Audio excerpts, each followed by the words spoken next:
各位同學，今日呢一節活動嘅主題係孝親，我哋會一齊製作一紮好靚嘅花，讓同學放咗學之後咧可以送俾你哋嘅父母，又或者祖父母，盡顯一下孝心。孝順父母係我哋中華文化入邊一個好重要嘅核心價值。孝順係指尊敬、關心同埋照顧父母，又或者長輩，體現對佢哋嘅愛同感恩。我哋可以透過日常生活實踐孝心，例如幫手做家務、關心父母健康、聽從佢哋嘅教導等等，亦都可以經常同佢哋講多謝或者我愛你，並且喺節日又或者生日嘅時候表達感恩。更重要嘅係尊重父母嘅意見，理解佢哋嘅辛勞。喺古時有好多故事都係圍繞住孝親嘅，例如24孝入邊嘅孟母三遷，又或者係黃香溫席，呢啲故事都可以讓大家更加理解孝順嘅意義。孝順係對父母嘅回報，各位同學可以通過日常行動同埋一啲情感嘅表達，去學識點樣去孝順父母，並將呢份美德傳承落去。咁依家我哋事不宜遲，將時間交俾鄧海珊女士去教各位同學整呢紮好靚嘅花啦。各位同學大家好，今日我哋就係會學整呢一束嘅向日葵啦。我哋今日嘅向日葵用到嘅材料包括係有一支黃色嘅扭扭棒、一支綠色嘅扭扭棒，同埋半支啡色嘅扭扭棒。咁我哋會有一樣嘅道具需要準備，就係一支粗身嘅原子筆。我哋會先攞起原子筆，然後攞起一支扭扭棒，我哋揾手指公撳住扭扭棒嘅末端，然後沿住一個原子筆一路翹落去，好似一個彈弓咁樣。咁我哋唔需要數翹幾多個圈，將成條扭扭棒完全翹好，好似個彈弓咁樣就可以啦。跟住我哋就會將佢放手褪翻出嚟，形成一個彈弓嘅狀態。第二步，我哋就係將綠色嘅扭扭棒穿過呢個黃色嘅彈弓，完全穿過咗之後，我哋將兩邊扭扭棒嘅末端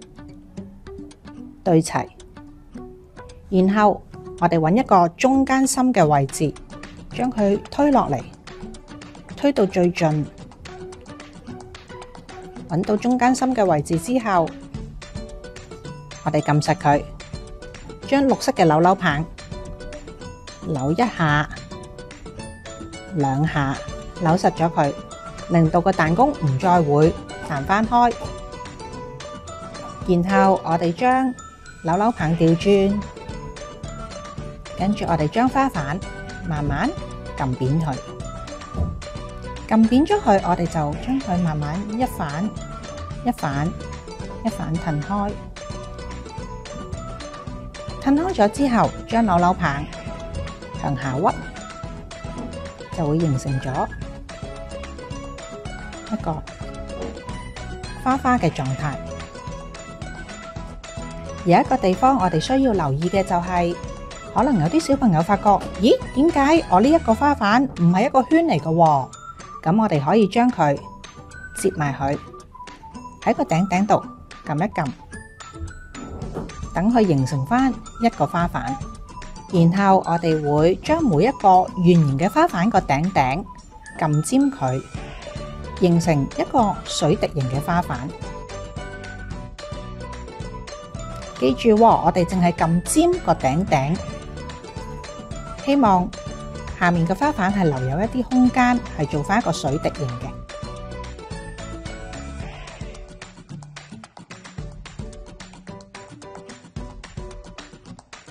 最後一反，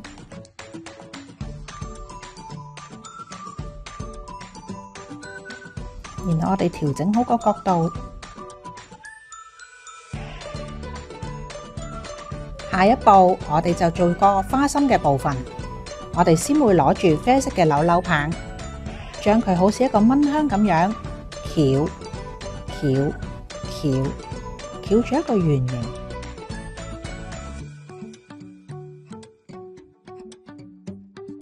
大概剩翻都係一節左右手指，一節多啲左右手指嘅長度。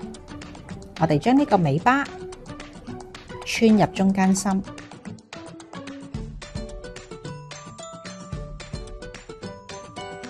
形成咗一個好似蘑菇嘅狀態。然後我哋將呢個好似蘑菇嘅花心攞起朵花，揾返一個開口嘅位置卡入去，擺喺中間，然後反轉，然後我哋將呢個啡色嘅尾巴沿住呢個綠色嘅鐵線翹翹翹，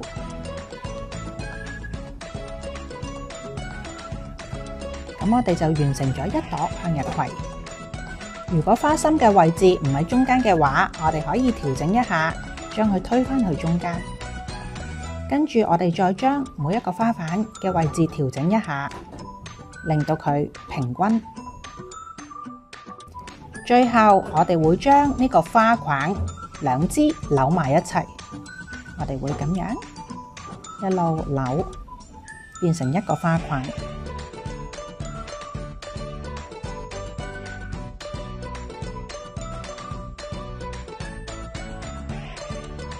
我哋總共會做6朵呢一個嘅向日葵，